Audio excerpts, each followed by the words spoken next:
এক ফেব্রুয়ারি রাত 12টার পর থেকেই সারা ভারতবর্ষ জুড়ে পাঁচটি নতুন নিয়ম জারি করা হচ্ছে, যা আপনাদের প্রত্যেককে জানতে হবে।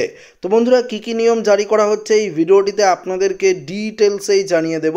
তো অবশ্যই ভিডিওটিতে আপনারা প্রত্যেকেই প্রথম থেকেই শেষ পর্যন্ত সঙ্গে থাকবেন। তো বন্ধুরা, আপনারা দেখতে পাচ্ছেন আর একদিন পর থেকেই সারা ভারতবর্ষ জুড়ে বদলে যাচ্ছে বেশ কিছু নতুন নিয়ম। রান্নার গ্যাসের দাম থেকে শুরু করে ব্যাংকের বেশ কিছু নিয়ম পাল্টে যাবে। এগুলো সম্পর্কে আগে থেকেই জেনে নেওয়া উচিত। পয়লা ফেব্রুয়ারি থেকে কি কি নিয়ম বদলাচ্ছে আসুন আপনাদেরকে এই ভিডিওটিতে একদম ডিটেলসেই জানিয়ে দিই।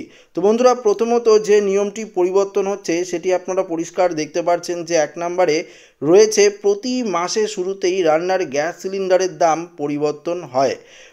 পয়লা তারিখ থেকে যে দাম নির্ধারণ করা হয় সেই দামেই গোটা মাসে 14.2 কেজি ও 19 কেজি গ্যাস সিলিন্ডার বিক্রি হয়।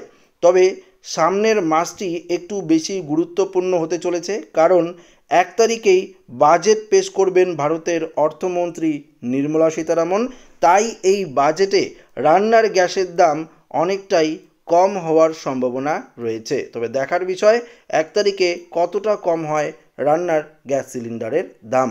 পরবর্তী দেখতে পাচ্ছেন 2 নম্বর যে আপডেটটি রয়েছে সেটি হলো, দেখতে পাচ্ছেন বর্তমান সময়ে ভারতের সমস্ত নাগরিকের ব্যাংক অ্যাকাউন্ট রয়েছে। যারা ভিডিওটি দেখছেন হয়তো আপনাদেরও একটি ব্যাংক অ্যাকাউন্ট রয়েছে। তো এই আপডেটটি আপনাদের জন্য গুরুত্বপূর্ণ হতে চলেছে।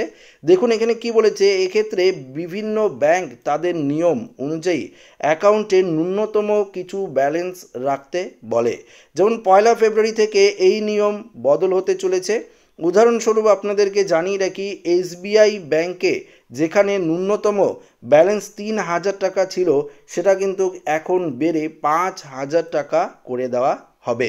বুঝতে পারছেন যে 3,000 টাকা দিয়ে আপনারা ব্যাংক অ্যাকাউন্ট খুলতে পারছিলেন এবং ন্যূনতম ব্যালেন্স 3,000 টাকা রাখলেই চলতো, কিন্তু এখন 5,000 টাকা লাগবে।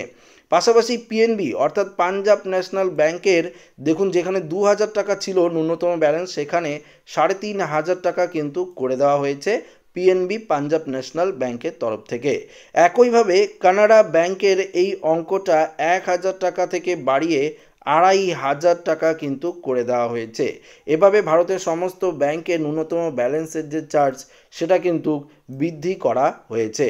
পরবর্তী দেখুন 3 নম্বর, এখানে কি বলেছে 3 নম্বর নিয়মটি, বর্তমান সময়ে সারা ভারতবর্ষ জুড়ে পেট্রোল ডিজেলের দাম অনেকটাই কিন্তু ঊর্ধ্বমুখী রয়েছে।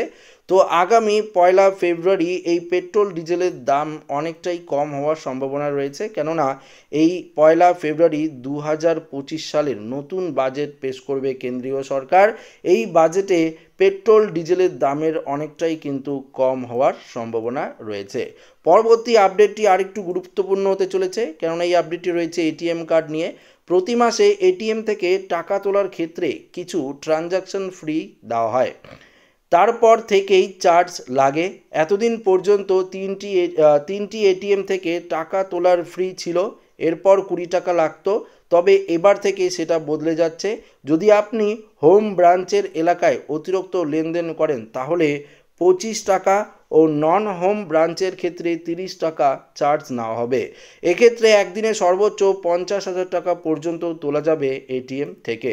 তো বুঝতে পারছেন, এটিএম কার্ডকে নিয়েও এই নতুন নিয়মটি কিন্তু জারি করা হচ্ছে।